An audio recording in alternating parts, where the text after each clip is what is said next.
Hi, Deborah. How are you today? Girl, I'm doing good. I'm excited for this conversation. You're just As the am light. I, lady. This is great. Super excited to be with you today.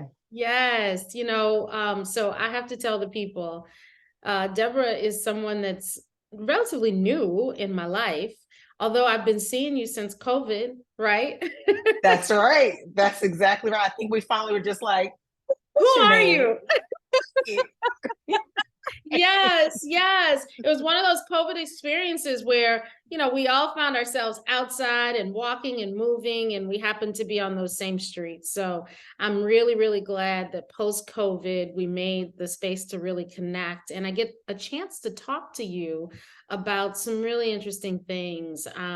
So we're going to go back and forth and all around, and we're just going to let it flow. But the thing that I wanted to start our conversation with is something that we talked about when we met.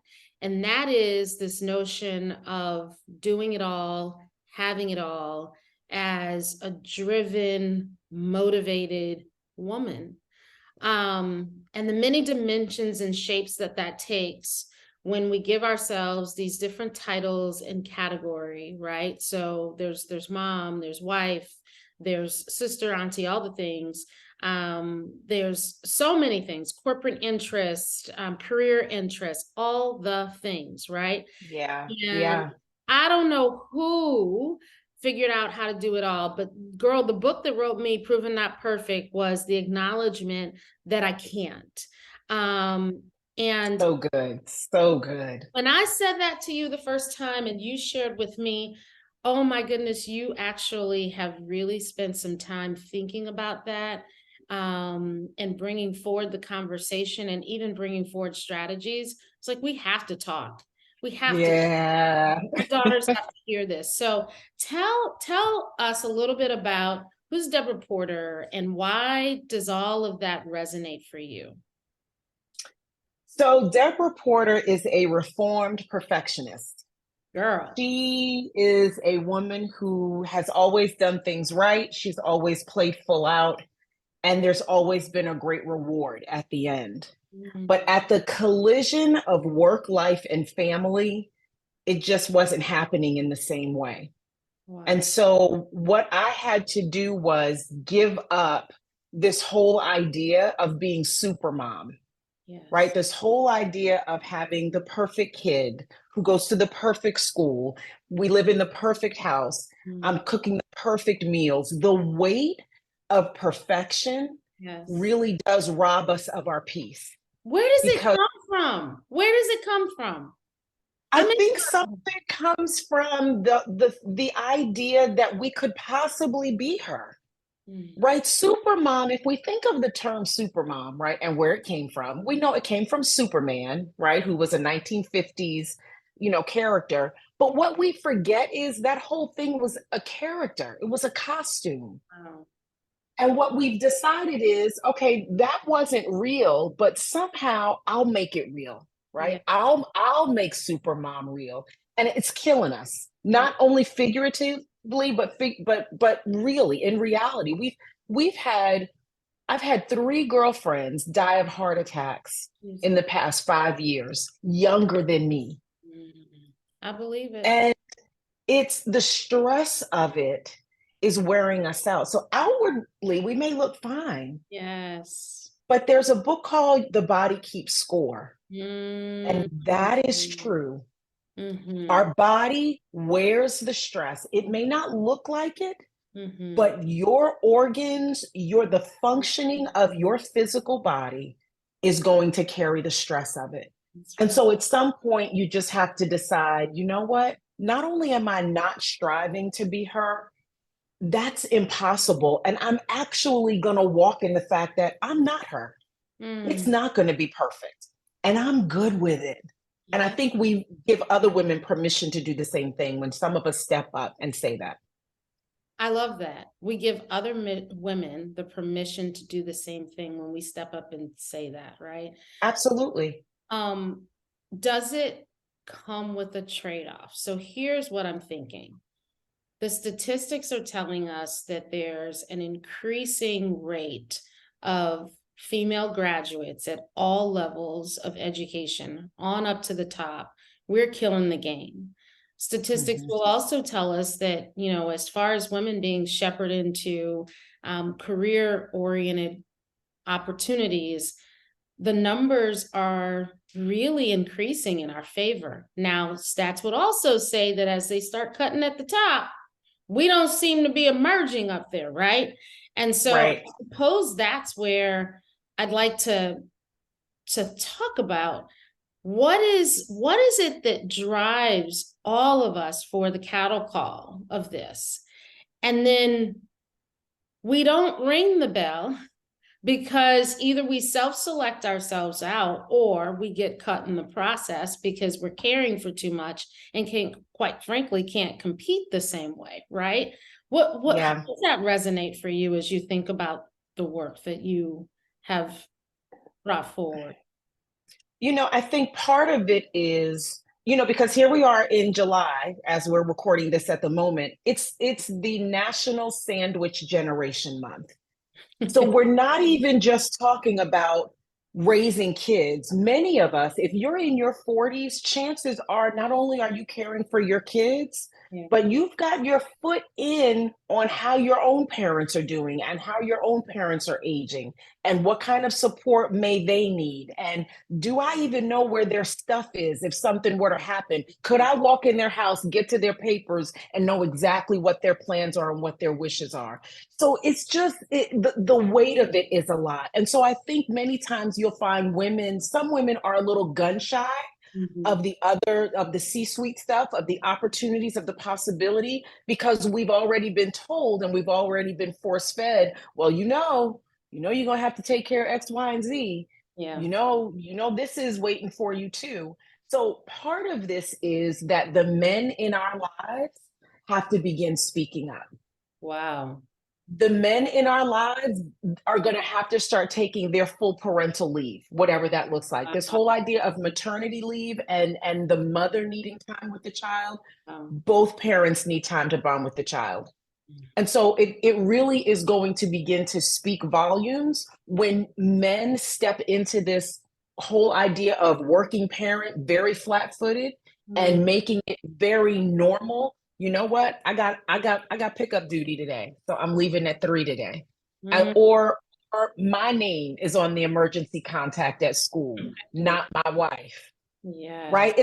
Let's just make that normal. Let's decide that why does mom's name have to be why is that? Right? So it's just the idea. And here's the other thing. Gen Z and millennials, they're not having it.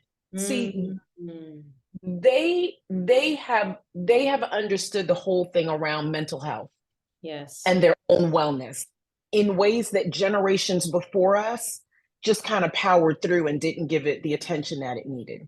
So Gen Z and millennials, they're not necessarily going to be on the same job for 30 years. That's probably not going to happen. Yeah. No, the thought of it, if you talk to them, it sounds like absolutely nothing of interest. And not only are they not thinking about not being on the same job, but a lot of times they're thinking about what is drawing me, what's my passion, and how do I plus one even the job that I'm on, right? All in my terms. I actually think they do a really good job of energy management because when you think of the notion of having the day job and then the plus one job, that requires even more energy, right?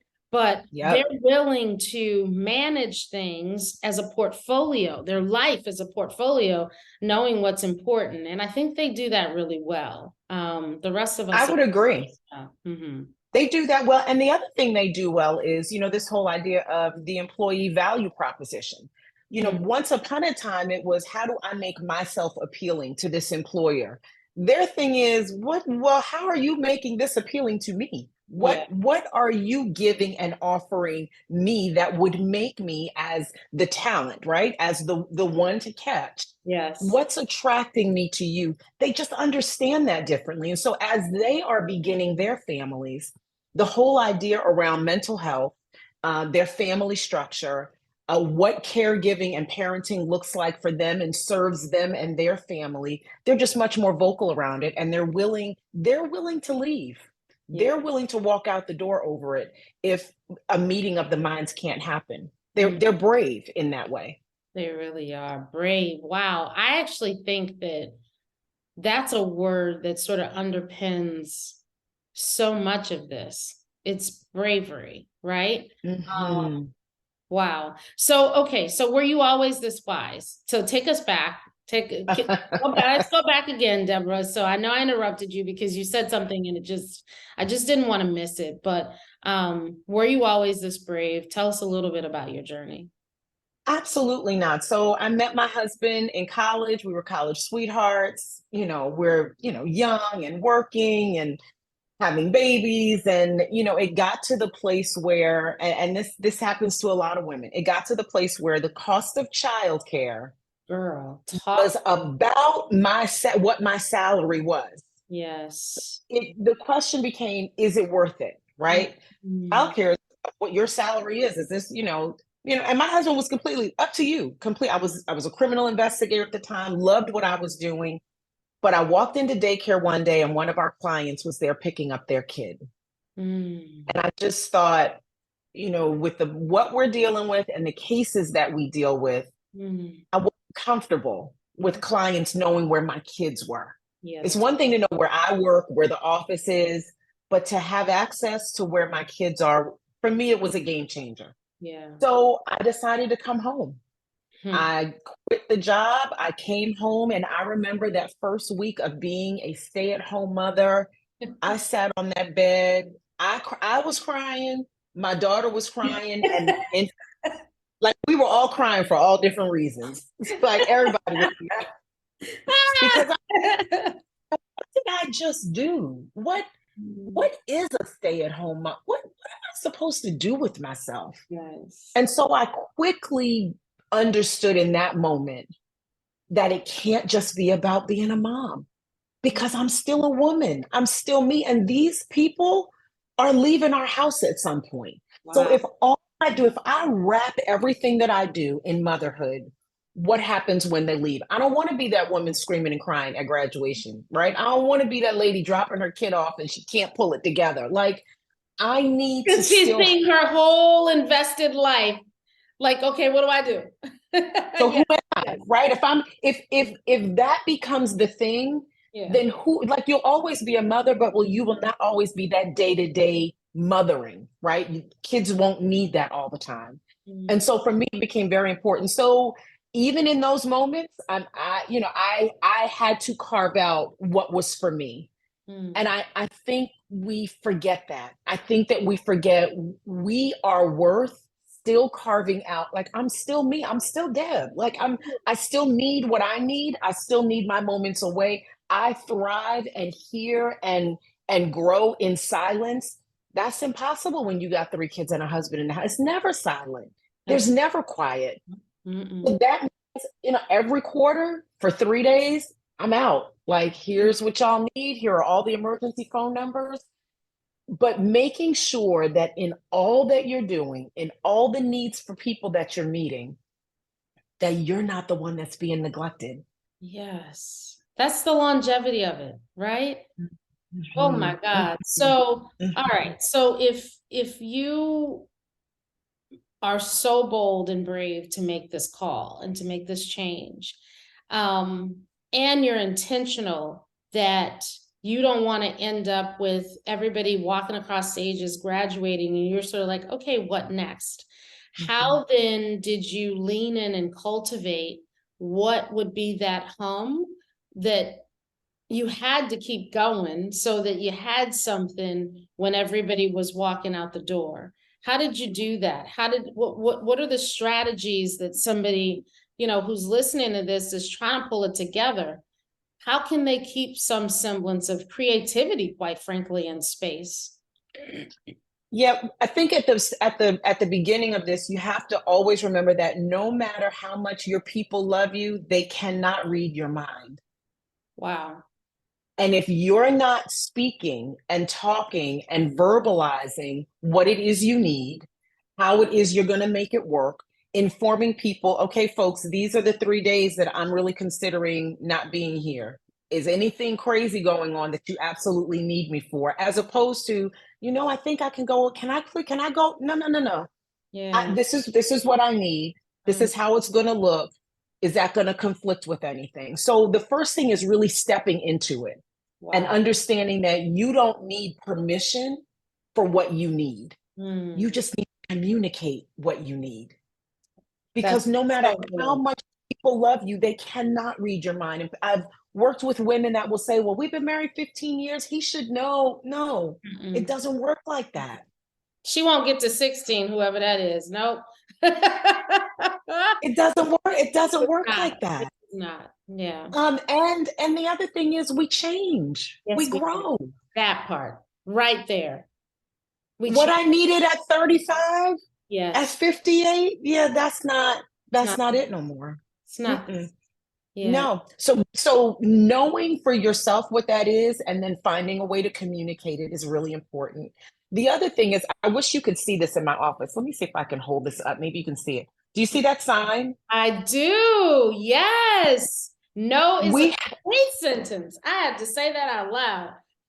we have to start saying no more often.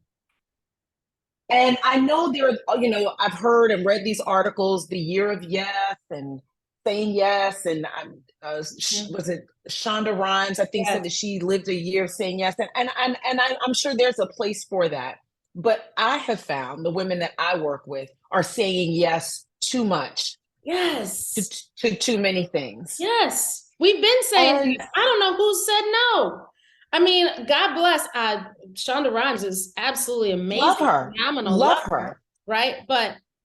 And I admittedly have not read the book, but I will say this, that I don't know a woman that looks like me at all or not like me. I don't know a woman who says no as a standard. Most say yes. Mm-mm. Most say Most yes, say but yes.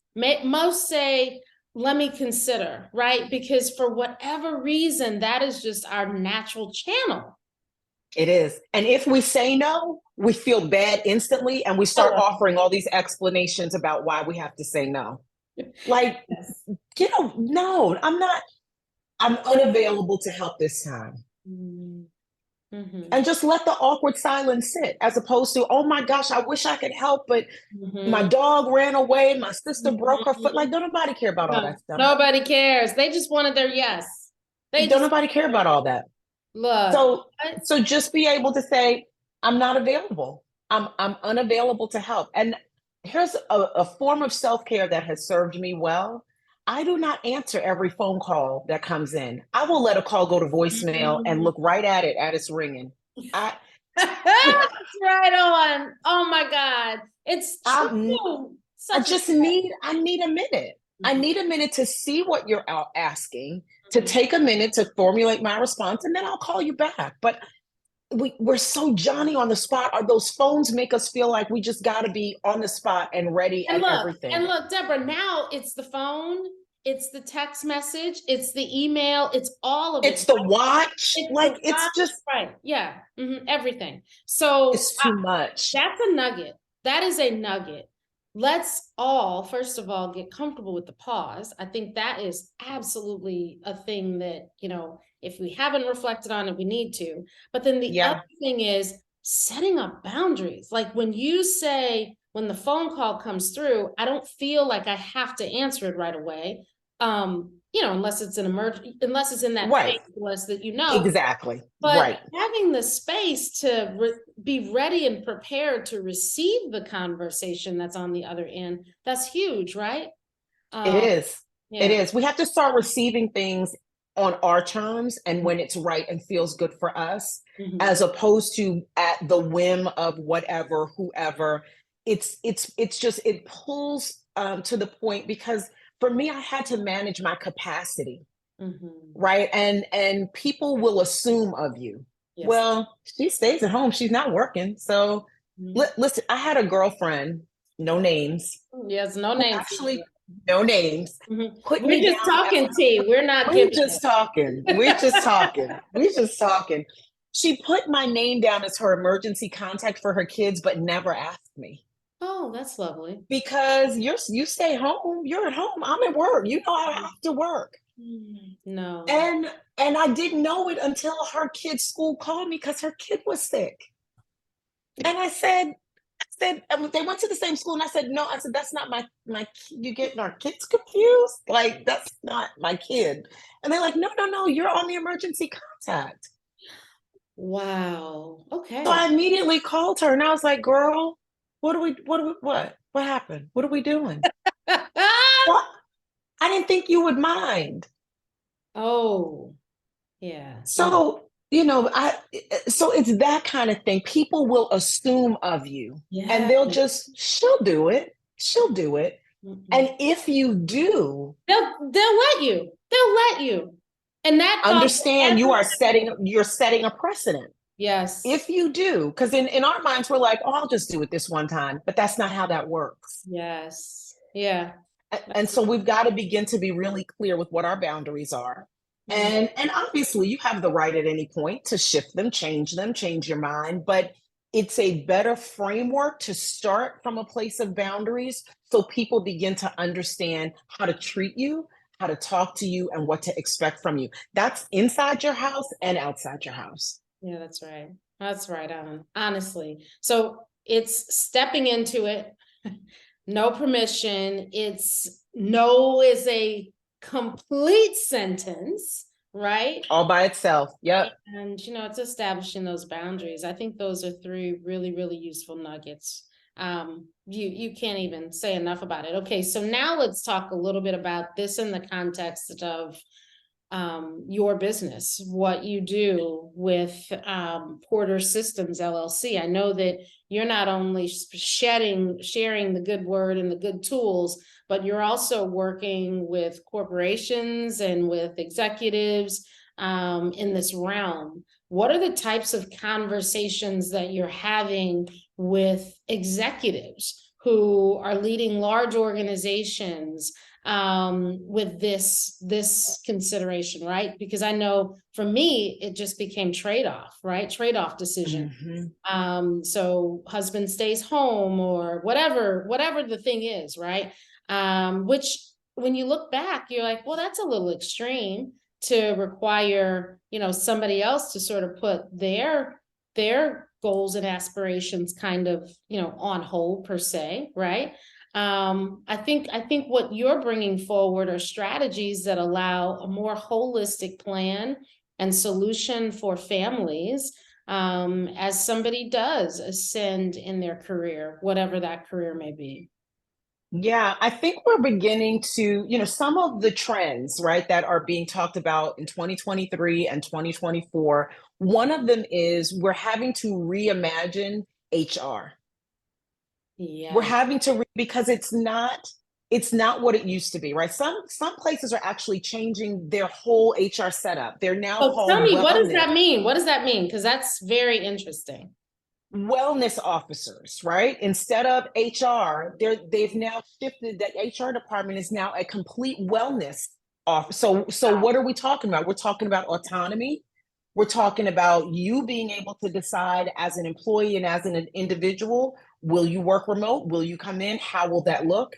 Mm. We're talking about some some HR departments now have a work-life balance division Wow. in in HR. And so Wow. what we're talking about, how are we helping people manage stress, manage burnout? We've talked a whole big thing now around quiet quitting and how people are doing literally the bare minimum and waiting for the clock to hit 5 to dart out of there. So some places are really gonna be doing some shaking up of what HR looks like, Mm. because the idea here is we can't unknow or unsee what happened during COVID. Mm. And the way that at any given moment work, life, and family can collide.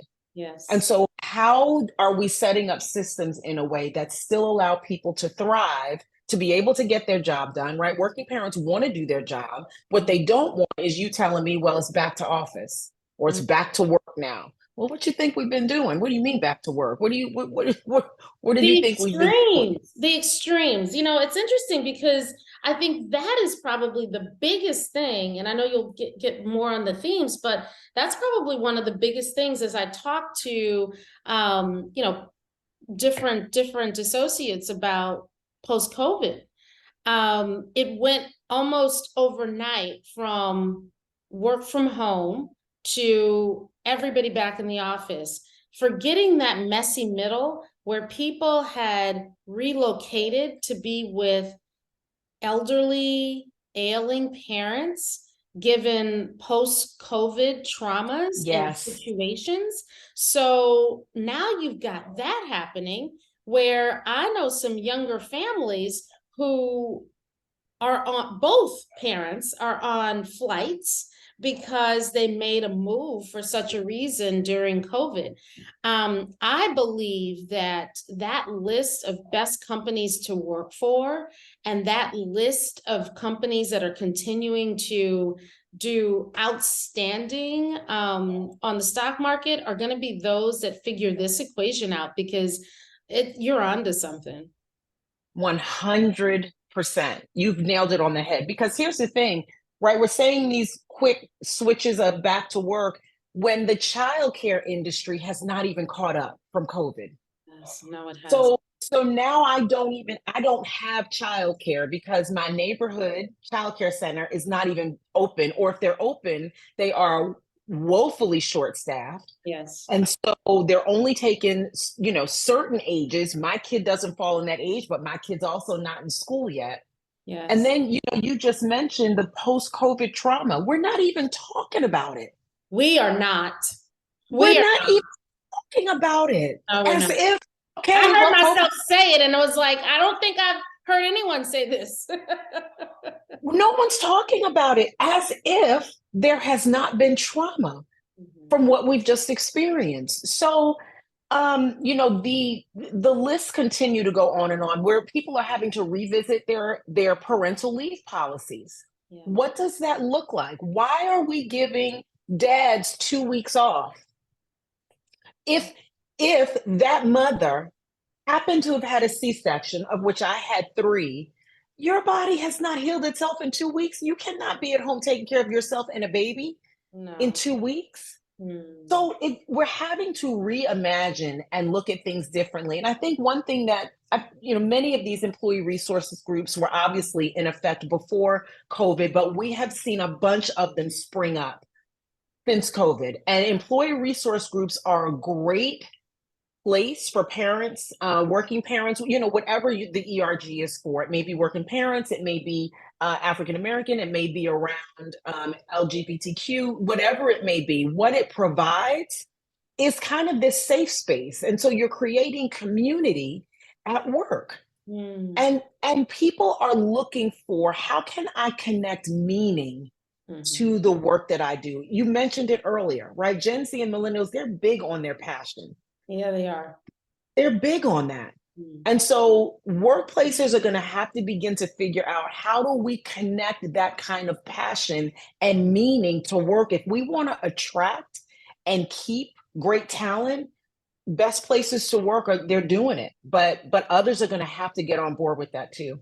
Yes. I think that's it, right? We as a society are evolving, period. That's right. And that happens generational to generation. And Yep. now we're at a pivotal point where those organizations that excel will be the ones that are not only responding to the macro trends for how you Right. invest your resources of data center and electrical infrastructure, and pick another trend, healthcare and tech and fintech, but they're also going to be the ones that respond to the mega trend of the people business. And Yes. I feel like that's what you're in, and I feel like that's what you're talking about. It's the people business.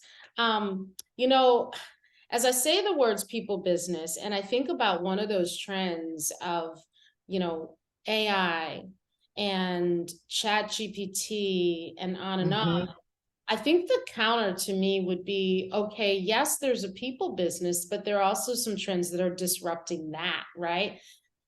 is there a contrarian viewpoint that says we will not have risk for not being in the people business because we can just get rid of the people, or we can just move past the people? You know, I don't know what I think about that, but I do know that those trends are existing, and I hope that that doesn't become a consideration for what I'm going to call the people business. It's scary. I mean, we're seeing it now with the writer's strike, right? In Hollywood. Yes. They're wanting actors to sign over rights so that they can have their image and use AI to use them in additional movies. Like what? Yes, yes. No, so Talking it's tomorrow, scary. believe it or not, I'm talking tomorrow with two people that are on the front line and have been since the beginning, a Ah, writer and an actor. So stay tuned for that. But yes, I mean that's a perfect example, right? hmm hmm So what And happened? then again with DE&I, right? What we're seeing with DE&I leaders being either fired or quitting. Some are connecting it to the Supreme Court decision around affirmative action. So, you know, in some areas, it seems like we're taking some steps backward, but then we have these other areas where Gen Z, millennials, working parents, others are really loud right now. And so for me as a working parent, you know, a workplace parent consultant, I come in and support the organizations that are ready and willing to support working parents and caregivers right at that intersection of work life and family. Because let me tell you, if we're not doing this, Best Places to Work says that the organizations that are getting that designation Yeah. are providing parent support through the entire parent life cycle, Hmm. right? So we're giving parental leave. Some folks are really kind of like, look how much parental leave you get here. Okay, but then I come back to work. What's your onboarding? If I just been away and I'm not involved in anything, I'm not getting an email. I don't know what's going on with my team, with the account that I was working on, and then I'm just back. Like, what's the off ramp? What's the onboarding like? What happens? You know, once I'm here, I'm still a parent, right? I still got 18 years. I got from being born to empty nest. What support am I getting all along? And so we're beginning to just do this differently. And I think that the organizations that are quicker to get on board, the businesses, the companies that are, the corporations that are quick to get on board are realizing and noticing already the return that they're getting. And we've got to begin to really see people as the ROI, because that is the ROI. How much is it costing you to lose, rehire, retrain? What is that costing you? That's real. Those are real dollars. The real dollars. Look, any reclaim is a lot of money, right? It's easier to keep an employee and you know and optimize your funds, as well as it's easy to keep a customer and optimize your funds, right? But once you've got to That's go, right. it's at a premium. So wow, that's huge. So tell us, where can folks hear and learn more about what you're up to, what you're talking about, and where you're quite frankly bringing this conversation forward? Yeah, so they can hop over to the website, deborahporter.net. There's some resources over there. There are some videos over there. There's a way to get in touch if they're interested in that. I keep a pretty hefty presence on LinkedIn, Deborah Porter on LinkedIn. But I think that, you know, as we're kind of coming to, and I think there are a couple of things that working parents really want employers to know. And I think they want them to know that they're committed to their jobs. Mm. I think they want them to know that they need the understanding of family obligations without being stigmatized, being, oh gosh, there she goes again, right? Oh, she's got another soccer game, like those kinds of comments. Yes. I think they want family friendly and family aware policies and benefits for the entire parent life cycle. Mm. And I think they wish for a care focused and supportive work culture that's inclusive and diverse for all families. Mm.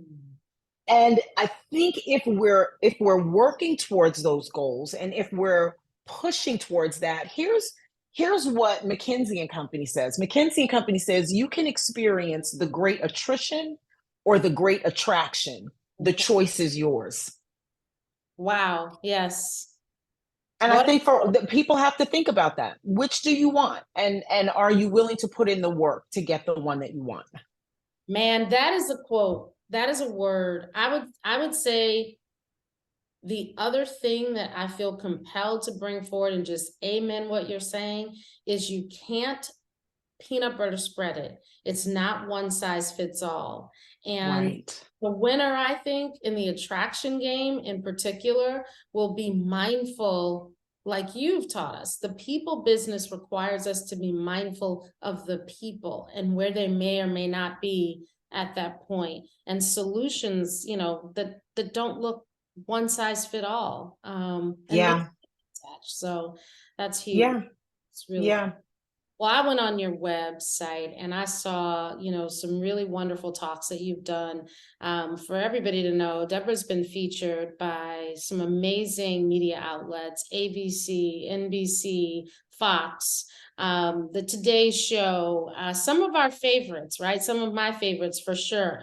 And I think it's a relevant conversation. It's one that needs to, I think, be amplified, which is why in this organic movement of proven not perfect, I felt compelled to add you to my village and to create space for this conversation, because I think it's something that we should all think about, whether we are the leader that is expecting things of our employees, or whether we are the employee who is, responding to what can sometimes feel undoable of an employer, Yeah. right? Yeah. Whether you're starting or whether you're ending, it's all relevant. And I'm so glad that we all have your voice. Thank you for that. Thank you. Listen, when you asked, this was an easy yes. Proven not perfect is just the She gave me absolute. a yes, y'all. It was such an easy yes, like I couldn't say it quick enough because, just what you're doing, your book, this was an easy conversation to really talk about in this format because this is the thing, right? We don't have to be perfect, Nope. but life is going to try us and we will be proven. Yeah. But the goal is not perfection because that's going to wear us out. So thank you so much for having me. This was so great. Thank you. You'll be back. I will have you back. And hopefully I'd you'll love say it. yes. I'd love, yes, I'm saying yes now. Yes, of Oh, course. yes, I heard it, girl. I love you, Miss Deborah. Thank you. Thank you for having me.